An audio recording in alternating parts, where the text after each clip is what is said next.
Jan, thank you. So the last time I was here talking at Ecosummit, I was talking about deep tech startups. And today I'm going to talk about deep tech unicorns.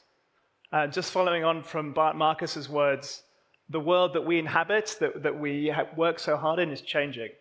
And partially for us, I'm talking about unicorns today because we have had our first deep tech unicorn, not our last, and that is a company called Ceres Power. So Ceres, as a fuel cell company, now become an electrochemical platform technology company. We first invested in Ceres as a contrarian bet on fuel cells in 2012, when everyone thought that technology had failed and wasn't ever going to be a large market, at a pre-money valuation of 1 million euros. Last year, 2020, we exited at well over $1 billion. That company is now properly a unicorn. It's going from strength to strength. And it's a success story that we are planning to build what we do and the whole community can do in these kind of hardware companies going forward. So really what I wanted to share today was some of the lessons from that 8-year journey with that company and from our portfolio. So how do you build more of these? How do we all work together to have an ecosystem, particularly in Europe, with these champions? So as ever, as a former management consultant, I've got three things that we're looking for.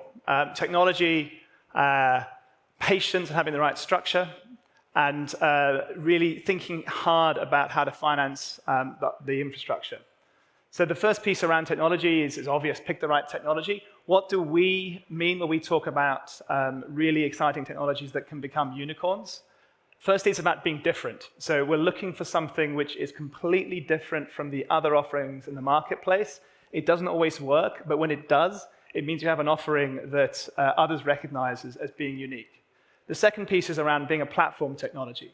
So particularly for something that's fundamental in deep tech, if your piece of technology, the suite of patents, the team of great engineers can be leveraged into multiple product applications, you're more likely to deliver value, particularly as the world we live in climate tech is changing so rapidly. So platforms, we think, are better than single product companies.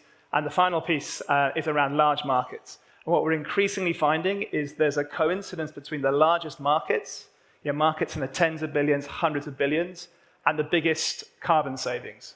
So as the whole world wakes up to the urgency of the climate emergency, we're finding value and carbon starting to align. And so we look hard at where are the biggest challenges in climate change, and that's where we're looking for our next generation of startups. So that's the technologies we're picking. The second piece is around commitment and timescale and structure. So at IP Group today, we invest from the balance sheet of a listed company. So we're not a fund. We have no timescale for our investments. We have a strong commercial desire to make money, but we can take our time, we can invest very small amounts, large amounts, we can follow on, and we can wait for the optimal time to exit. And that structural advantage makes a massive difference for these companies. The third piece is around, yes, we're patient, but if you want to get a good IRR, a good multiple, these are still hardware companies. They're going to need factories, they're going to need first-of-a-kinds. And the trick that we've used and we plan to use in the future is to bring in other sources of capital with a lower cost of capital. So in a spectrum from governments that can borrow effectively at zero cost today, to corporates who have a strategic rationale, to real assets investors. We're increasingly seeing people with motivation on real assets looking at the technologies that our companies are developing. So just because it's hardware doesn't mean you as the investor and you as the entrepreneur need to be diluted on your balance sheet by huge amounts of capital. So let me just take through a case study from our current portfolio. So what's the next billion-pound company? We have several. I'm going to talk about one today which we haven't said so much about. We've been building excitement, and that's a company called Bramble Energy, which is another company in this whole hydrogen space. Again, with the platform that we have, we can decide to focus in different areas and do multiple investments in the same space. So this is another one around electrochemistry and hydrogen. And I'll start with the technology. That photograph there is a Bramble hardware sort of assembly for a fuel cell application. And what these guys do, which no one else does, is they create electrochemical systems using printed circuit boards. So that's a photograph of a fuel cell module where all the hardware, the stack and the system components, the manifolding, are all made from PCBs. They have a patent for that, and no one else does it, so it's different. On the platform side of things, that's a fuel cell application. It also works for electrolyzers. It also works for flow batteries. So it's an electrochemistry platform, and as the world that we're living in evolves, they have applications and customer interest from across all those different applications. And the final piece is we're targeting huge markets.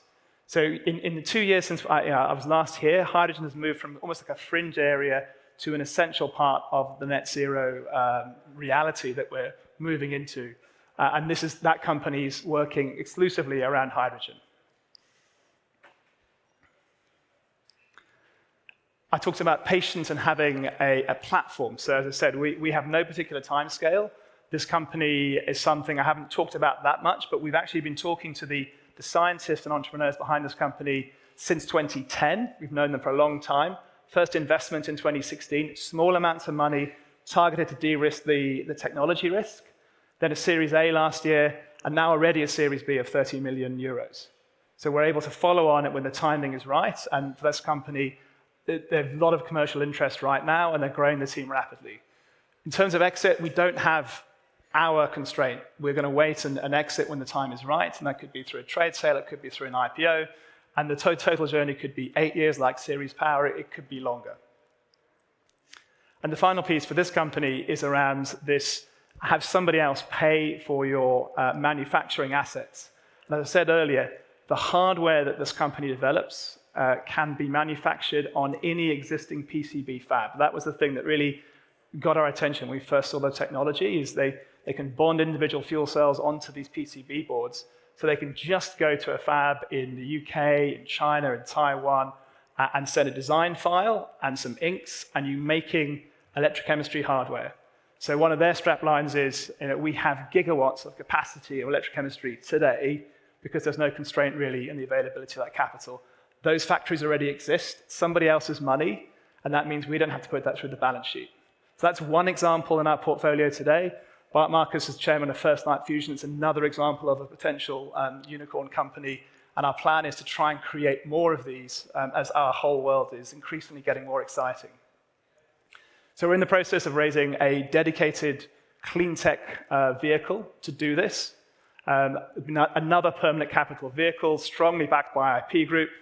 We're aiming to double our investment rate, so really double down and strongly lean into the opportunity. We're going to focus on Europe. If you look at the background of the team, there's a lot of great science and technology in Europe, and we want to take those companies, build category-leading champions, and really build the sort of deep tech unicorns of the future. And one of the reasons we're here today, we're here in force, is we're warehousing deals now. So we've got capital to deploy. We're talking to multiple people actually already here today with exciting companies. And I think I'm very excited about the opportunity to work with this community who I've known for so long and really build some amazing companies for the future. Thanks very much.